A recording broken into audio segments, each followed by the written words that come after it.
expertos y abogados aconsejan que a cualquier persona sin documentos en el país tengan de inmediato un plan de emergencia familiar. ¿Por qué están recomendando todo esto? A nuestros amigos de TikTok les recuerdo que ahí tengo a Clara Bravo, que es nuestra moderadora. Ella está al pendiente, si tiene alguna preguntita, ahí ella está al pendiente ahí, y vamos a hablar de esto. Y también aquí, porque no nos dejan en otros videos poner el teléfono, ya está en pantalla para el que lo quiera apuntar, porque es muy importante que tengan este teléfono. Vayan a tener alguna pregunta, no saben a dónde dirigirse, pueden llamar al 1-800-301-6111 de inmediato. La llamada es gratis. En otras redes sociales salen 1888, que es lo mismo, 301-6111. Pero empezando el año y ya empiezan a salir reportes del 2022 de redadas y arrestos hechos por ICE y ERO.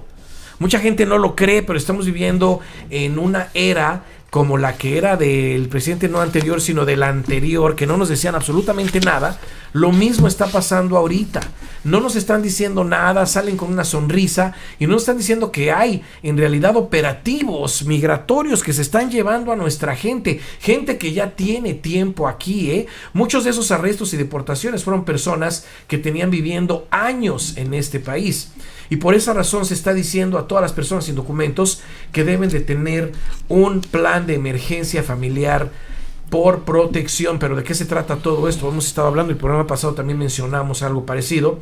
Pero ¿en qué consiste este plan? Bueno, este tipo de plan tiene que incluir documentos y procesos importantes que protejan no solo los bienes de la persona y a la persona, sino también a sus hijos, si es que tuvieran hijos en este país. Por ejemplo, en los bienes, ¿cuánta de nuestra gente sin documentos no son dueñas de propiedad de casa? Tienen una casa, la compraron quizás con un seguro que no les correspondía, o a lo mejor con un seguro que sí es, pero tienen casita y no tienen documentos en este país. Y hay varias cosas, hay poderes que les permiten dárselos a una persona para que esa persona se encargue de que si ustedes están en la cárcel, encerrados o los deportan del país, una persona se puede hacer cargo de hacer los pagos mensuales, inclusive de refinanciarlo, venderla. Muy importante. Pero también hay otra cosa tan importante que nuestra gente no sabe, y la he hablado en otros programas financieros, y es un fideicomiso. Un fideicomiso que después les voy a dar un poco más de información de qué es un fideicomiso, pero nada más hablando de este poder es importantísimo. Otra cosa, por ejemplo, también es qué va a pasar con tus hijos. O sea, qué pasaría si te llegan a tener un problema de cárcel o deportación y no saben ustedes qué hacer, y qué problema sería si le dejaran en sus manos a sus hijos al gobierno. ¿Ustedes creen que eso sería la mejor opción? En ese paquete ustedes tienen que tener un documento que dicte quién se puede quedar con sus hijos en una emergencia. No nada más de cárcel o deportación, en una emergencia que llegues a faltar o que llegues a estar incomunicado o cualquier cosa. ¿Quién se va a quedar con tus hijos? Es importantísimo también eso, porque si no tienes una persona asignada, el gobierno va a llegar, va a agarrar a tus hijos si son pequeños, imagínate, todavía peor, y los va a meter en un programa que se llama foster care. ¿Qué pasa? Los ponen en casas hogar, en casas particulares, en donde gente se va a hacer cargo de tus hijos.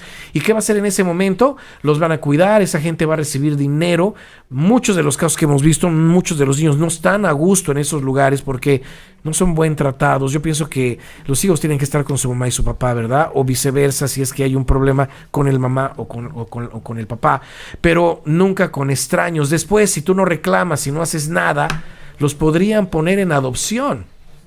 Y si los ponen en adopción y alguien los adopta, ¿qué va a hacer de tus hijos? ¿Qué va a hacer de ti? ¿Qué va a hacer cuando los quieras pelear? Eso ya sería súper difícil. Y Adriana, yo pienso que esto tiene que tener nuestra gente mucho ojo en estas cosas, ¿no? Sí, Tony, no hay nada más triste que uno estar acá con sus hijos, trabajar por ellos, vivir por ellos, y que de un momento a otro todo se vaya al piso y uno no sepa o no pueda hacer nada para solucionar la situación de ellos.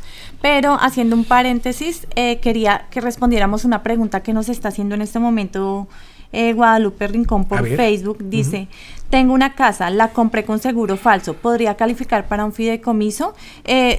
Antes de que la respondas, para explicarles cómo en palabras fáciles, un fideicomiso es una transferencia de un bien con condición. Pero ya tú les vas a explicar bien, le vas a responder bien la pregunta a la señora Guadalupe Rincón. Claro que sí. De calificar no es de calificar para un fideicomiso, es de hacerlo si es que se tienen bienes. no hay que calificar para uno. La única calificación sería, una vez más, que tuvieras un bien inmueble como lo es una casa, quizás un negocio próspero, quizás una cantidad grande en el banco. Entonces sería muy importante tener un fideicomiso. Ahora, no importa que hayan comprado esa casa con un seguro social que no les pertenecía. En cambio, hay que arreglar eso por otro lado, ¿verdad? Pero claro está, podemos proteger esa propiedad con un fideicomiso. ¿Y qué pasa cuando pasas una propiedad a un fideicomiso? ¿Qué es lo que no sabe nuestra gente? Es que cuando tú llegas a faltar, y esto es lo más importante, uno compra casa porque es el sueño americano, el sueño de tener un pedacito de tierra en este país y dejárselo a nuestros herederos, ¿verdad? Y principalmente mucha gente dice, se lo quiero dejar a mis hijos, pero la verdad se lo quieren dejar a quien ustedes quieran. Pueden hacer un testamento, y hasta se puede escribir en una servilleta: yo le dejo a mis hijos esta casa que se encuentra en tal dirección, y firmo la servilleta, y eso sirve como si fuera un testamento. Lo único malo es que esto va a una corte a pelearse. Aquí un juez decida que en realidad eso es lo que se tiene que hacer. Esas cortes se llaman aquí en Estados Unidos de probate. Y la verdad de las cosas, lo que no sabe nuestra gente es que si ustedes no tienen un fideicomiso, si llegan ustedes a faltar o tienen nada más un testamento, se tiene que ir a pelear esta propiedad a una corte de probate.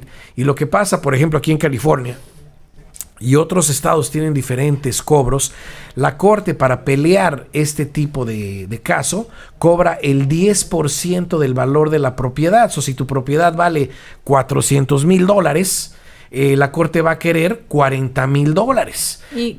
¿Y cuánto tiempo dura el proceso? Más o menos dura como 2 años. Si un abogado te va a cobrar entre $10,000 a $15,000, si no es que más. Ahí ya estamos hablando que una persona que quiera pelear un probate va a tener que salirle con $50,000 o más en una casa de $400,000. Vamos basándonos en el 10% que cobra la corte. Si tú tienes un fideicomiso, si tú elaboraste un fideicomiso, esa propiedad va directamente a tus herederos, a quien tú quieras, inclusive si no es a tus hijos, esa otra persona se lo puedes dejar con ese fideicomiso y no entra en corte. Una vez elaborado ese fideicomiso, la corte lo respeta. Ahí no hay que pagar el 10% a la corte o lo que se cobra en otros estados.